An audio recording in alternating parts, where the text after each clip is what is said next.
Питере Пауле Рубенсе, конечно, мы должны вспомнить и его сложность работы. Перед нами сейчас работы королевской испанской четы Елизаветы Бурбонской и Филиппа IV. И на самом деле, если их внимательно рассматривать, особенно профессионалы отмечают, что все-таки наиболее ценным является произведение именно Елизаветы. Он делает набросок карандашом на бумаге, отдает этот эскиз своим ученикам, они создают изображение и переносят эскиз на холст масляными красками, и затем к произведению прикасается уже сам художник. Даже мимику, которую он всячески пытается отразить. Здесь так с легкой улыбкой Елизавета нам показана. Такие воротники были очень модными в 17 веке, они кружевные. Рукава кружевные.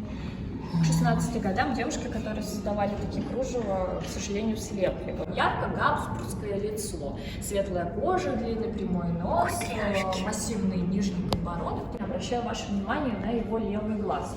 Он как будто немножко скошен в данном случае. Один эскиз на нашей выставке оказался. Эти эскизы, в данном случае арка Геракла, отражает приезд нового наместника во Фландрию.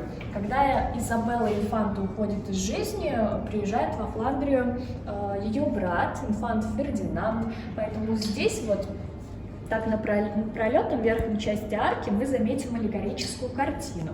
Но эти произведения, они, конечно, создавались как эскиз для того, чтобы во время праздничного въезда Фердинанд увидел такие деревянные каркасы, на которых оказываются масштабные живописные работы самого Рубенса, в данном случае как украшение города.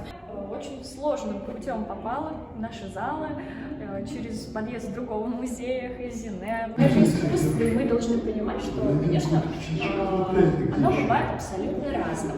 Сам натюрморт создает известный мастер Пауль де Вос, изображая множество животных. Мы здесь видим, насколько все объемно. Это единственное блюдо, которое в центре монтирован рельеф. Но самое массивное, большое, по краям на портиках размещены такие, можно сказать, толстенькие, пухленькие птицы. На самом деле это журавли.